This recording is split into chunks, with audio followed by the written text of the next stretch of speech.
Welcome to Kumu TV. Maya के पति के मौत के बाद उसके घर में कमाने वाला कोई नहीं था। उसकी बूढ़ी सास और माया घर में अकेले ही रहते थे। माया दूसरों के घर में जाकर झाड़ू पोछे का काम करती थी, लेकिन इतने कम पैसे से वो सही से 2 वक्त का भोजन भी नहीं जुटा पाते थे।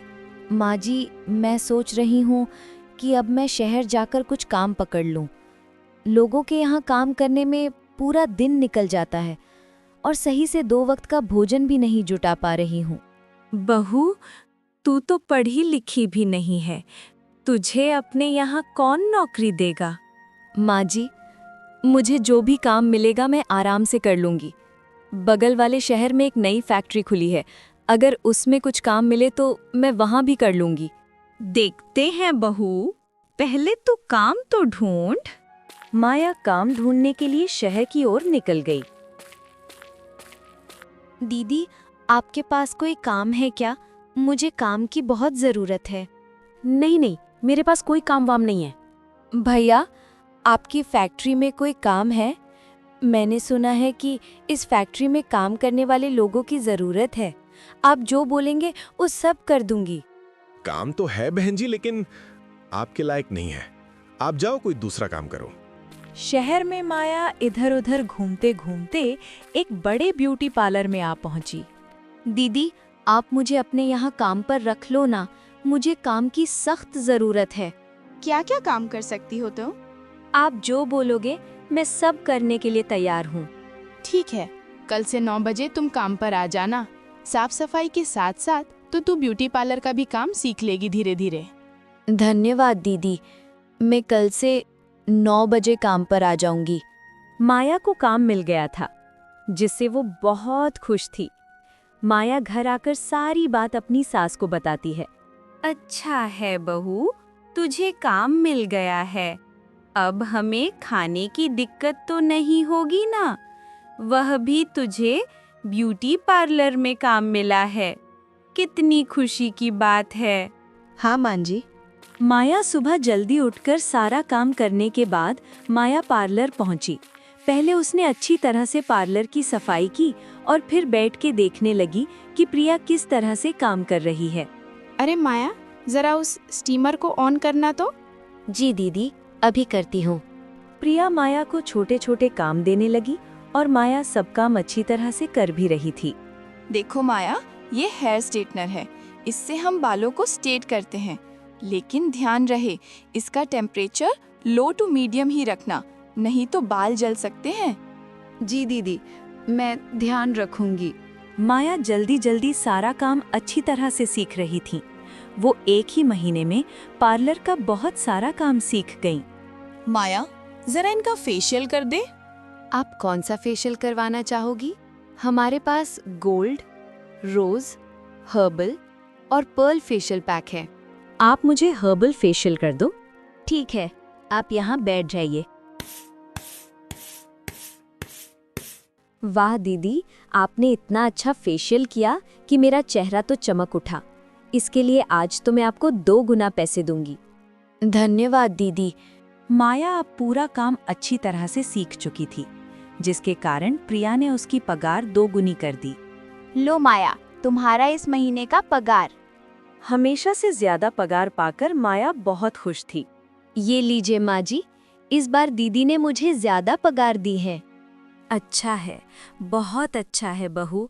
ले, इस पैसे से तो अपने लिए कुछ नए कपड़े खरीद कर ले आ। जी माँ जी, इस पैसे से मैं अपने लिए और आपके लिए भी नए नए कपड़े खरीद कर लाऊंगी। जैसे जैसे माया का काम और भी अच्छा होते जा रहा था, तो प्रिया उसका पगार भी बढ़ाते जा रही थी। माया भी इस काम से बहुत खुश थी। 1 साल बीत गए। एक शाम जब माया काम पर से घर लौटी, तो उसके यहाँ कोई मेहमान आए थे। बहू, ये तेरी दूर के मामा हैं। प्रणाम मामा जी। प्रणाम बेटा। बहू, ये तेरे लिए बहुत अच्छा रिश्ता लेकर आए हैं। तू शादी कर ले। कब तक तू मेरे भरोसे बैठी रहेगी? पिछले कई वर्षों में जो भी हुआ उसे भूल जा और एक नई शुरुआत कर। बहुत अच्छे घर से रिश्ता आया है, इसे अपने हाथों से मत जाने दे बेटा। नहीं माँ जी, मैं आपको अकेले छोड़कर कहीं नहीं जाऊंगी। मेरे जाने के बाद आपका क्या होगा? तू मेरी चिंता मत कर। मेरी तबीयत तो ऐसी भी ठीक नहीं रहती है। क्या पता कब बुलावा आ जाए। तुझे मैं इस जालिम दुनिया में अकेले छोड़ के नहीं जा सकती हूँ बहू। माँ जी, आप ऐसा क्यों बोल रही है? मैं अपना खुद देख लूंगी, तू चिंता मत कर। माया की आंखों में आंसू आ गए, लेकिन अपनी सास की जिद के कारण माया ने हामी भर दी। अर्जुन एक बड़ी फैक्ट्री में काम करता है। 15,000 रुपए पगार है उसकी। माया को कोई भी कमी नहीं होने देगा दीदी। ठीक है, आप रिश्ते की बात आगे बढ़ाइए। कुछ दिनों बाद माया को देखने अर्जुन और उसके कुछ रिश्तेदार आए। बहन जी, अर्जुन के माँ पापा को तो गुजरे सालों हो गए। मैं इसकी मौसी हूँ, मैं ही इसका ध्यान रखती हूँ। अर्जुन के पास अपना घर है और अच्छी नौकरी भी है। अगर आपको रिश्ता मंजूर है तो हम शादी का मुहूर्त देखते हैं। हमें मंजूर है। सब खुश थे। अर्जुन और माया की शादी का मुहूर्त निकला था। कुछ महीनों बाद दोनों की शादी हो गई। शुरू में सब ठीक था। अर्जुन माया का बहुत ख्याल रखता था। आज आपके लिए खाने में क्या बनाऊं? आज तो संडे है, आज खाना मैं बनाऊंगा। आप बनाएंगे? हाँ, मैं तो सादों से खाना बना रहा हूँ। मुझे सब पता है, तुम आराम करो। माया खुश थी कि उसे कितना अच्छा पति मिला है। कुछ सालों बाद माया को एक सुंदर सी बेटी हुई। कुछ महीनों बाद एक दिन अर्जुन शराब पीकर आया। आपने शराब पी है? हाँ, वो आज मेरे दोस्त का जन्मदिन था, उसने थोड़ी सी पिला दी है। माया को अर्जुन का शराब पीकर आना पसंद नहीं आया। फिर तो ये रोज का हो गया था। अर्जुन रोज शराब पीकर ही आता था। अब तो अर्जुन और माया में अनबन होने लगी थी। आपको इतनी शराब नहीं पीनी चाहिए। अब तो आपकी एक छोटी बेटी भी है। आप रोज ऐसा करोगे तो कैसे चलेगा? अपने पैसों से पीता हूँ, और तू कौन होती है मुझे टोकने वाली? मुझे तुमसे और तुम्हारी बेटी से कोई मतलब नहीं है, समझी? अर्जुन ने गुस्से में माया को जोरदार तमाचा मार दिया। अब तो अर्जुन का ये रोज का हो गया था। अर्जुन माया को रोज मारने लगा। 2 महीने बाद माया ने घर छोड़ दिया और फिर से अपने ससुराल वापस आ गई। उसने रोते हुए अपनी सास को सब कुछ बताया। माँ जी, अब आप ही बताइए मैं क्या करूँ? मैंने तेरी भलाई के लिए शादी की थी। मुझे कहाँ पता था बहू कि तेरे साथ ये सब हो जाएगा। मुझे माफ कर दे बहू। तू अब उस हैबान के पास मत जाना, तू अब यही रह जा। माया अपने ससुराल में ही रुक गई। अगले ही दिन दोनों बातें कर रहे थे। मैं सोच रही हूँ कि पार्लर का जॉब फिर से ज्वाइन कर लूँ। नहीं बहू, अभी तेरी बेटी भी बहुत छोटी है। इसको अकेले छोड़ के तू काम पर कैसे जाएगी? मैं ही कुछ काम ढूंढ लेती हूँ। तभी माया को एक आइडिया आया। माँ जी, अगर घर में ही मैं पार्लर खोल लूँ तो ये कैसा रहेगा? छोटी की देखभाल भी कर लूँगी और आपको भी काम नहीं करना होगा। हाँ बहू, ये सुझाव तो बहुत अच्छा है। ये तो तू आराम से कर सकती है। लेकिन माया के पास पार्लर का सामान खरीदने के लिए पैसे नहीं थे, तो उसने अपने जेवरातों को रामू सेठ के यहाँ गिरवी रख दिया, जिसे उसे कुछ पैसे मिल गए। उसी समय माया बाजार जाकर पार्लर का सामान खरीदकर ले आई और घर के एक कमरे में एक छोटा सा पार्लर बना लिया। घर के बाहर पार्लर का बोर्ड भी लगा दिया। पहले ही दिन उसके पार्लर में लोग आने लगे। ये देख के माया बहुत खुश हो गई। माया ने पूरी मेहनत और लगन से काम किया। उसका काम इतना उत्तम था कि ग्राहक एक बार आने के बाद बार बार आने लगे। उनकी बूढ़ी सास घर पर बच्चे की देखभाल करती थी, जिससे माया निश्चिंत होकर अपना काम कर पाती थी। देखते ही देखते 6 महीने बीत गए। माया ने अपने घर के छोटे से कमरे में शुरू किए पार्लर को अब एक बड़े और आरामदायक रूप में बदल दिया था। उसने कुछ नए उपकरण भी खरीदे और 2 और लड़कियों को काम पर रखा, जिन्हें वो खुद ट्रेनिंग देती थी। माँ जी, आज हमें कपड़े और सामान पैक करना है। अगले महीने तक हमारा नया घर बनकर तैयार हो जाएगा। हाँ बहू, भगवान ने हमारी सुन ली। मुझे आज भी वो दिन याद है जब तू शहर में काम की तलाश में निकली थी और तुझे किसी ने काम नहीं दिया था, और देख आज तू दूसरों को काम दे रही है। ये सब तेरी मेहनत और लगन का फल है। ये सब आपका आशीर्वाद है माँ जी। जैसे जैसे ब्यूटी पार्लर की लोकप्रियता बढ़ी, आसपास के दूसरे छोटे मोटे पार्लर में ग्राहक कम होने लगे। माया की सफलता ने कुछ लोगों को जलन से भर दिया। एक सप्ताह बाद माया के घर के बिल्कुल बगल वाले खाली प्लॉट पर अचानक निर्माण कार्य शुरू हो गया। माँ जी, देखिए बगल में क्या बन रहा है। बहू, लगता है किसी ने प्लॉट खरीद लिया है। अच्छी बात है, अब यहाँ आसपास भी रौनक रहेगी। लेकिन जल्द ही माया को पता चला कि ये रौनक नहीं बल्कि उसके लिए एक नई चुनौती थी। सिर्फ 15 दिनों के अंदर उस प्लॉट पर एक बहुत ही भव्य और आधुनिक ब्यूटी पार्लर बनकर तैयार हो गया। उसका नाम था ग्लैमर जोन। ग्लैमर जोन का मालिक एक पढ़ी लिखी और स्टाइलिश महिला थी जिसका नाम दीपा था। दीपा ने दिल्ली के एक बड़े इंस्टीट्यूट से ब्यूटिशियन का कोर्स किया था। उसके पार्लर में कांच के दरवाजे, एयर कंडीशनर और महंगे फर्नीचर लगे थे। दीपा ने अपने पार्लर के उद्घाटन के पहले सप्ताह में 50% की भारी छूट की घोषणा कर दी। माँ जी, ये तो बहुत बड़ी समस्या है। मेरा पार्लर तो बहुत छोटा है और दीपा ने तो एकदम मेरे घर के सामने इतना बड़ा और शानदार पार्लर खोल दिया है। उसकी 50% छूट से मेरे सारे ग्राहक वहीं चले जाएंगे। बहू, घबरा मत, तेरा काम अच्छा है। लोग कुछ छूट के लालच में वहां नहीं जाएंगे। लेकिन सासू माँ की बात सच साबित नहीं हुई। अगले ही दिन से माया के ब्यूटी पार्लर में ग्राहकों की संख्या तेजी से कम होने लगी। जो 2 लड़कियां माया के साथ काम कर रही थीं, अब पूरे दिन खाली बैठी रहती थीं। दीपा का पार्लर ग्लैमर जोन हमेशा ग्राहकों से भरा रहता था। एक दोपहर जब माया उदास बैठी थी, उसकी एक पुरानी और वफादार ग्राहक श्रीमती वर्मा उसके पास आईं। माया, तुम उदास क्यों हो? क्या बताऊं दीदी, मेरे सामने जो नया पार्लर खुला है उसकी वजह से मेरे पास कोई नहीं आ रहा। मेरा तो सारा जमा किया हुआ पैसा पार्लर बनाने और घर बनाने में लगा हुआ है। अगर ऐसा ही चलता रहा तो मैं अपनी स्टाफ को भी पगार नहीं दे पाऊंगी। देखो माया, दीपा का पार्लर बहुत ग्लैमरस है। उसके पास नए नए उपकरण और प्रोडक्ट्स हैं जो तुम इस्तेमाल नहीं करती। और सबसे बड़ी बात, वो बहुत कम दाम में फेशियल और मेकअप कर रही है। तुम केवल अपने अच्छे काम पर निर्भर नहीं रह सकती। पर दीदी, मैं इतना महंगा सामान और एसी कहाँ से लाऊं? मेरे पास इतना पैसा नहीं है।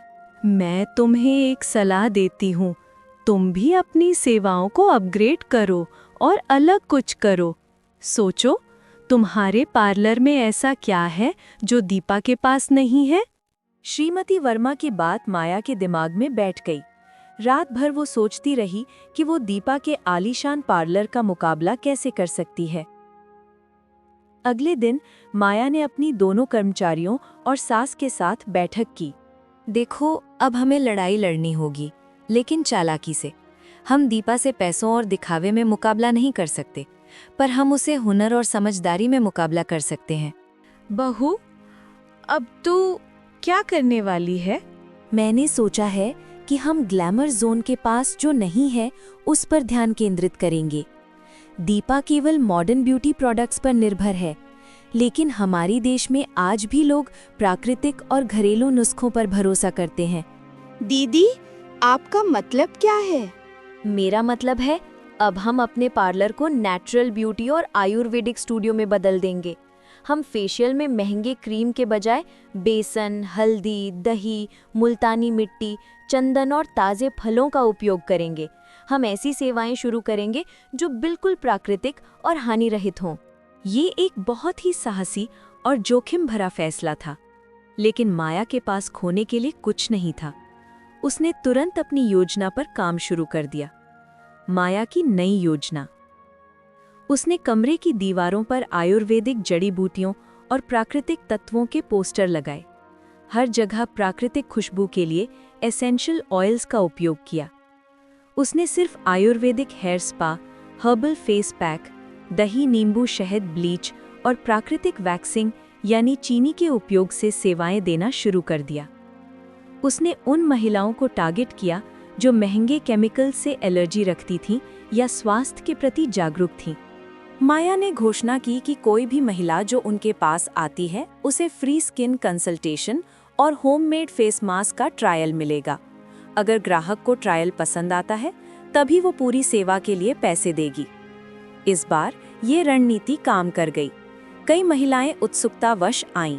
माया और उसकी टीम ने हर ग्राहक की त्वचा को ध्यान से देखा और उन्हें केवल 3 प्राकृतिक तत्व बताए जो उनकी त्वचा के लिए सबसे अच्छे थे, जैसे आपकी रूखी त्वचा के लिए एलोवेरा, शहद और थोड़ी मलाई का मिश्रण। ये व्यक्तिगत ध्यान ग्राहकों को बहुत पसंद आया। एक दिन दीपा के पार्लर में एक महिला ग्राहक आई जिसके चेहरे पर महंगे केमिकल फेशियल के कारण रैशेस हो गए थे। दीपा, तुम्हारे प्रोडक्ट ने मेरे चेहरे को खराब कर दिया है। ये देखो, मुझे जलन हो रही है और लाल धब्बे पड़ गए हैं। तुम्हारे इन केमिकल वाले प्रोडक्ट्स पर अब मुझे बिल्कुल भरोसा नहीं रहा। मैं जा रही हूँ उस छोटे वाले पार्लर में जो जड़ी बूटियों से काम करता है। प्रीति सीधे माया के पास पहुंची। माया, तुम मेरे चेहरे पर देखो, मुझे ये रैशेस हो गए हैं। क्या तुम इसे ठीक कर सकती हो? मुझे अब किसी भी केमिकल वाली क्रीम पर भरोसा नहीं है। आप घबराइए नहीं दीदी, ये सब केमिकल का रिएक्शन है। बैठिए, मैं आपको एलोवेरा जेल, खीरे का रस और चंदन का एक ठंडा लेप लगाती हूँ। ये आपकी जलन को तुरंत शांत कर देगा। केवल एक बार के उपचार से प्रीति को बहुत राहत मिली। वो इतनी प्रभावित हुई कि उसने माया के ब्यूटी पार्लर की प्रशंसा अपने दोस्तों के पूरे ग्रुप में कर दी। अगले कुछ हफ्तों में माया का पार्लर फिर से ग्राहकों से भरने लगा। इस बार उसके ग्राहक पहले से भी ज्यादा वफादार थे क्योंकि उन्हें गुणवत्ता, सुरक्षा और व्यक्तिगत देखभाल मिल रही थी। जिन लोगों को ग्लैमर जोन का दिखावा पसंद नहीं आया था, वे माया के सरल और प्राकृतिक माहौल की ओर खिंचे चले आए। दीपा अपने शानदार पार्लर में बैठी ये सब देख रही थी। उसका 50% छूट वाला ऑफर भी अब काम नहीं कर रहा था क्योंकि लोगों को प्राकृतिक उपचार की कीमत पता चल गई थी। माया पहले से भी ज्यादा सफल थी। उसकी कमाई 2 गुनी हो गई। माया, क्या मैं तुमसे कुछ बात कर सकती? हाँ दीपा जी, क्यों नहीं। मैंने सोचा था कि मेरे महंगे पार्लर, ब्रांडेड प्रोडक्ट्स और डिग्री के आगे तुम्हारा छोटा पार्लर टिक नहीं पाएगा, लेकिन तुमने मुझे गलत साबित कर दिया। तुम एक सच्ची बिजनेस वुमन हो। तुमने मार्केट गैप को पहचाना और एक साधारण से विचार से मुझे हरा दिया। दीपा जी, मैं पढ़ी लिखी नहीं हूँ, मेरे पास कोई डिग्री नहीं है, लेकिन मेरे पास मेहनत और जीवन का अनुभव है। और सबसे बड़ी बात, मेरे पास वो ग्राहक थे जिन्हें मैं सालों से जानती थी। मैंने सिर्फ उनकी ज़रूरत को समझा।